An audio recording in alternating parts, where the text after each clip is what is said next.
उठो तुम हो अति बड़भागी,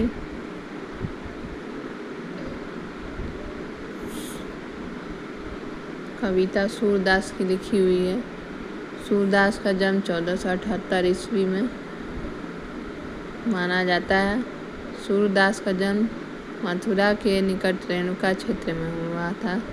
यह दिल्ली में हुआ है। सूरदास के गुरु थे महाप्रभु वल्लभाचार्य।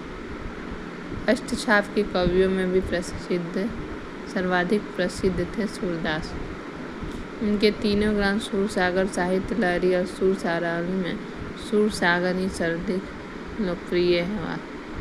खेती और पशुपालन वाले भारतीय समाज का दैनिक चित्र और मनुष्य की स्वाभाविक वृत्तियों का चित्रण सूर की कविता से मिलता है। सूरदास वात्सल्य और श्रृंगार के श्रेष्ठ कवि माने जाते हैं। सूरदास की कविता में ब्रज भाषा का निखरा रूप है। पहले पद में कविता का अर्थ है, कृष्ण के मित्र उद्धव से गोपियाँ कहती हैं कि तुम बड़े भाग्यशाली हो जो प्रेम वेम के चक्कर में नहीं पड़े। तुमने कभी कृष्ण के प्रेम का स्वाद नहीं चखा है। ये तो हम मूर्खा हैं जो उनके प्रेम में ऐसे लिपट गए हैं जिसे गुड़ से चींटी लिपट जाती है।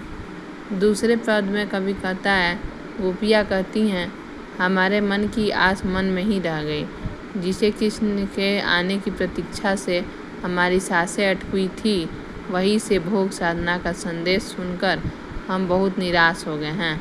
तीसरे पद में गोपी कहती हैं कि कृष्ण उनके लिए वैसे ही जीवनाधार हैं जैसे कि हारिल पक्षी के मुंह में तिनका। वे दिन रात कन्हैया का नाम रटती हैं। उन्हें योग का नाम कड़वा ककड़ी के जैसे समान प्रतीत होता है। चौथे पद में गोपियाँ व्यंग करती हैं, लगता है कृष्ण हमें से राजनीति खेल रहे हैं। वे चतुर तो पहले से ही थे, अब राजनीति के दांव पैंच भी सीख गए हैं।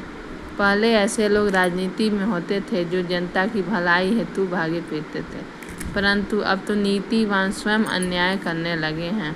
वे हमें योग मार्ग अपनाने की बात कहकर हम पर ही अन्याय कर रहे हैं। कृष्ण का यह दान राजधर्म के विपरीत है।